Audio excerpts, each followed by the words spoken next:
Séverine Kirchner, je suis directrice santé-confort au Centre scientifique et technique du bâtiment et coordinatrice de l'Observatoire de la qualité de l'air intérieur.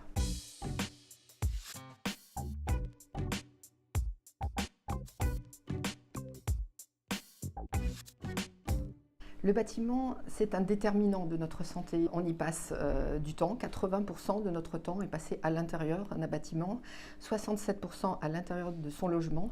Donc c'est un environnement qui compte. C'est là où nous commençons notre vie, c'est là où nous développons, nous nous épanouissons et même nous finissons notre vie. C'est donc des lieux importants. La qualité de l'environnement sonore, de l'environnement lumineux, la qualité de l'air que l'on respire compte et est en lien avec notre santé. Aujourd'hui, quand on regarde de plus près, on voit qu'on est exposé à de nombreux agents et substances, une sorte de multipollution qui est autour de nous de manière chronique, souvent à faible dose.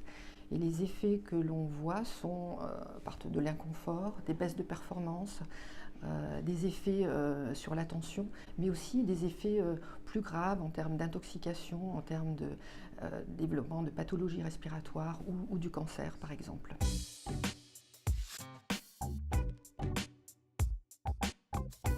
Il faut apporter de la valeur santé dans toute la chaîne de la construction.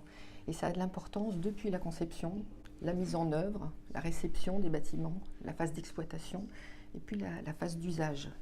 En fait, l'air intérieur, par exemple, est en interaction avec de multiples paramètres. L'air extérieur, il faut avoir une attention à l'environnement extérieur du bâtiment, l'air extérieur qui rentre, l'effet des sols, les sols pollués par exemple, ou la présence de radons qui vont pouvoir infiltrer dans le bâtiment.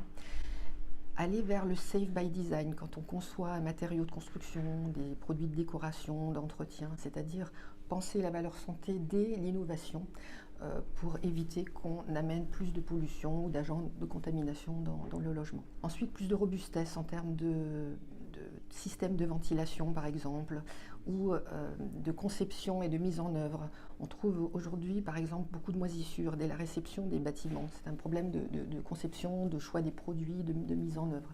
Et puis enfin il y a l'usage, savoir qu'on peut être exposé et qu'on peut choisir et changer ses pratiques pour améliorer son environnement. Alors tout ça bien sûr c'est en lien avec de nombreux autres enjeux.